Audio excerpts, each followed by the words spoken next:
Okay, so today we've got a customer with intermittent AC complaint. I drove it, car had cold air conditioning on my first test drive. About 20 minutes into the drive, or 10 minutes in the drive, we lost our cold air.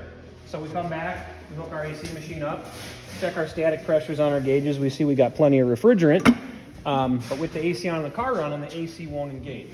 So we're trying to figure out why that might be. First thing I do is check for 12 volts on the trigger wire to the AC compressor. When 12 volts is applied to this wire, which goes into the clutch of the compressor, which is controlled by a relay, it should pull this in, which will cause the compressor to spin with the pulley that's already spinning. So I check it with a test light. We've got 12 volts here. Just to be sure, I jump 12 volts right to the compressor, and I can see that it was trying to engage, but it couldn't close that gap. So what we found out is this gap is too large between the compressor and the pulley. So we take it off, and there's shims inside of here.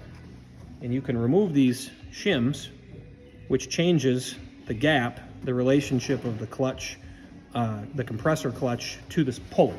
So we took a couple of those shims out. I'm gonna check it with a feeler gauge here to make sure we're sitting about 20 thousandths, but what we can see now is every time that I do this, it now engages. And with these shims in here before, you'll notice that although it sparks and we have a magnetic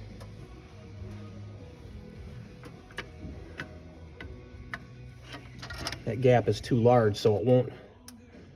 So it sparks, but it's not enough to pull it in.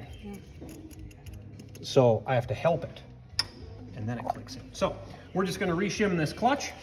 A lot of shops would replace the whole compressor. We don't need to do that.